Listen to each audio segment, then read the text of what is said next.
नमस्कार दोस्तों, मैं राजकुमार मौर्य प्रखर इंडिया यूट्यूब मंच पे आपका स्वागत है।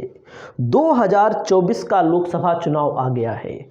16 लोकसभा प्रत्याशियों की सूची अखिलेश यादव ने जारी कर दी है।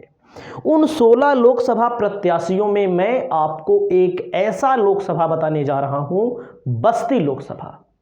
एक तरफ बीजेपी का दावा है कि हम 80 में 80 लोकसभा सीट जीतेंगे, और एक बात मैं स्पष्ट कर दूं, मैं आंकड़ों को देखूंगा, आंकड़ों को बताऊंगा। ऐसा नहीं कि मैं ये कह दूं कि समाजवादी पार्टी 80 में 70 जीत जा रही है, 80 में 85 जीत जा रही है। बहुत सारे लोग वीडियो के नीचे कमेंट करते हैं कि बीजेपी 80 में 80 जीत जाएगी, 80 में 78 जीत जाएगी। हम तो कहते हैं कोई 80 में 85 भी जीत जाए। लेकिन मैं जो आपको बताने जा रहा हूं, आंकड़े बताने जा रहा हूं। लेकिन 80 में 80 का जो मिशन है बीजेपी का, उसका ये प्रयास है उत्तर प्रदेश में मनोवैज्ञानिक दबाव बनाया जाए, अखिलेश यादव को अलग किया जाए, कांग्रेस अलग लड़े, मायावती अलग लड़े। एक प्लानिंग है।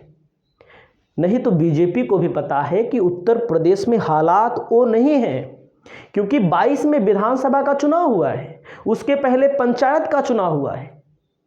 बीजेपी कहां थी? बीजेपी की 22 में सरकार बनी, इससे कोई इनकार नहीं किया जा सकता। बीजेपी का प्रमुख होल्ड है इस समय उत्तर प्रदेश। बीजेपी अपने आप को ये मानती है कि उत्तर प्रदेश और बिहार से ही हमारी 100 सीटें आ जाएंगी कम से कम। लेकिन बस्ती लोकसभा सीट का जो मैं आंकड़ा दिखाने जा रहा हूं, इस आंकड़े को देखेंगे तो आप भी कहेंगे हम आंकड़ों पर बात करते हैं, हम बेवकूफ़ी वाली बात नहीं करते कि आंकड़े जो बोलेंगे, आंकड़े बोलते हैं, याद रखिएगा। आंकड़े समंक बोलते हैं, आंकड़े बोलते हैं, डाटा बोलता है। इतिहास अपने आप को दोहराता है, नहीं भी दोहराता है। बस्ती लोकसभा समझिएगा, बस्ती लोकसभा से कौन उम्मीदवार है? राम प्रसाद चौधरी जी को टिकट मिला हुआ है। और 2022 के चुनाव में ऐसी कई लोकसभा सीटें थीं, ऐसे कई क्षेत्र थे जहां पर बीजेपी भले सरकार बन गई है, योगी जी मुख्यमंत्री हैं, लेकिन बीजेपी वीक पॉइंट पर थी। उनके मैं लिस्ट तैयार कर रहा हूं और मैं आपको दूंगा, चाहे आप उस लिस्ट को मानिएगा या इनकार कर दीजिएगा, लेकिन आंकड़ों के साथ में दूंगा। ऐसा नहीं है कि आंकड़े कभी जो आंकड़े बीते हुए हैं। तो मैं आपको बस्ती लोकसभा सीट समाजवादी पार्टी का गढ़ तो नहीं है, लेकिन इस आप आंकड़े को देखेंगे तो आपको नज़र में आ जाएगा। 2014 और 19 भारतीय जनता पार्टी यहां पर चुनाव जीत चुकी है। आप देखिएगा, यहां से सिर्फ एक सीट भाजपा के खाते में आई है। आपको मैं बता दूं, उत्तर प्रदेश के जितने भी जिले हैं, क्षेत्रफल की दृष्टि से 7वां सबसे बड़ा जिला है। यहां पर बस्ती में ओम प्रकाश राजभर की पार्टी का भी प्रभाव है। राजभर की पार्टी का कुछ भी प्रभाव है, प्रभाव तो है। 1952 में पहली बार लोकसभा का चुनाव हुआ। यहां पर जो मतदाता है देख लीजिए, अनुमान के मुताबिक है 5.98 लाख, यानी कि 6 लाख सवर्ण है। लगभग 6,20,000 से ज़्यादा ओबीसी हैं, 4,30,000 से ज़्यादा अनुसूचित जाति, 1,80,83,000 से ज़्यादा मुस्लिम हैं। और 2019 में 18,31,666 वोट यहाँ पर पड़ा था।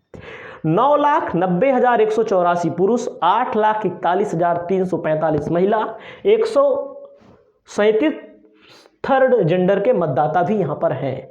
बस्ती की अनुमानित आबादी जो है 24,64,464 है।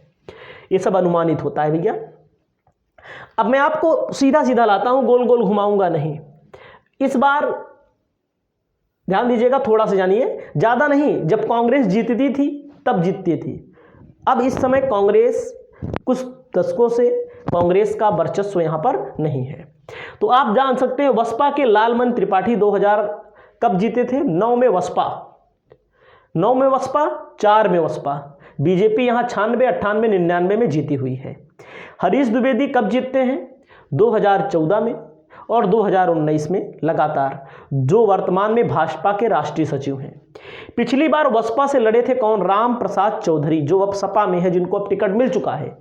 ठीक है, राम प्रसाद चौधरी 5, ये सीटें, यही चीज मेन है। अब आप समझिएगा, यही सीट मैं आपको समझा रहा हूं, यही सीट समझ लेंगे, यही आंकड़ा समझ लेंगे तो आपको समझ में आ जाएगा, हमें बताने की कोई जरूरत नहीं पड़ेगी। 5 सीटों पर 3 पर सपा, 1 पर सुभाषपा। सुभाषपा मतलब सुहेलदेव समाजवादी पार्टी, यानी कि इस समय सुभाषपा किसके साथ है? भाजपा के साथ है। तो 3 पर सपा जीती है, जबकि 1 सीट पर ओम प्रकाश राजभर की पार्टी सुहेलदेव भारतीय समाज पार्टी, बस्ती सदर से विधायक महेंद्र नाथ यादव समाजवादी पार्टी से जीते हैं। ठीक है। कप्तानगंज विधानसभा सीट से सपा के कविंद चौधरी, रुदौली से सपा के राजेंद्र चौधरी, 2 चौधरी विधायक हैं, आप समझो यहां पर 2 चौधरी विधायक हैं। महादेवा से सुभाषपा के दूधराम विधायक हैं, कहां से? सुभाषपा से।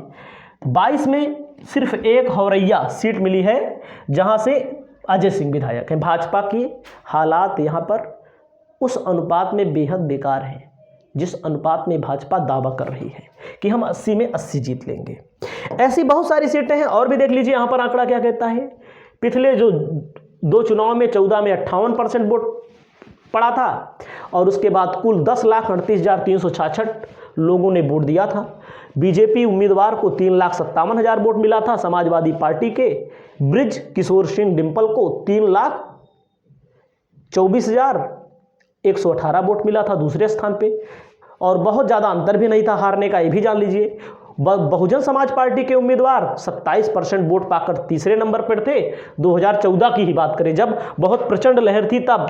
2019 में जब हुआ चुनाव तो यहाँ पर हरीश द्विवेदी चुनाव लड़े, 4,71,000, यानी कि वोट यहाँ पर बहुजन समाज पार्टी का जो वोट है अभी हमको लगता है ट्रांसफर हो गया, हमको ऐसा लगता है। आप खुद देखिएगा, जब 2014 में बहुजन समाज पार्टी यहाँ पर 3 नंबर पर थी, राम प्रसाद चौधरी 27% वोट पाते हैं, और भारतीय जनता पार्टी 3,57,000 वोट पाती है, तो वोट यहाँ बढ़ना चाहिए। हम कोई आरोप नहीं लगा रहे हैं, यहाँ पर डायरेक्ट आंकड़े दिख रहे हैं आपके सामने। तो आप समझिएगा, यहाँ भारतीय जनता पार्टी का वोट बढ़ गया, इनका भी वोट बढ़ा है। लेकिन इनका वोट कैसे बढ़ गया? क्योंकि जो 2014 में वोट दिए थे वही तो वोटर हैं। तो 4,40,808, 4,71,162। कौन लड़ा था? सपा बसपा गठबंधन के उम्मीदवार राम प्रसाद चौधरी। देखो, इनके प्रति जैसे एक बार कोई व्यक्ति चुनाव लड़ लेता है, नज़दीकी मुकाबले में चुनाव हार भी जाता है, तो उस व्यक्ति के प्रति लोग थोड़ा संवेदना भी होती है, थोड़ा वो भी होता है कि हाँ दे दो भाई, एक बार ये भी जीत जाए। बहुत सारे लोग मिलते हैं, अरे बहुत सारे लोग गांव मिलते हैं ना, जिस प्रधानी चुनाव होता है कि इसको अब की बार नहीं देंगे, मलाई खा लिया है, होता है ना, प्रधानी हर चीज़ में होता है। और विधानसभा का रिजल्ट आपके सामने दिख ही रहा है। ऐसी हमारे पास कम से कम 30 से 40 लोकसभा सीटें हैं जहाँ पर बीजेपी वास्तव में पीछे है। तो इस वीडियो में इतना ही, हम आपके लिए और भी आंकड़े लाएंगे। नमस्कार, जय।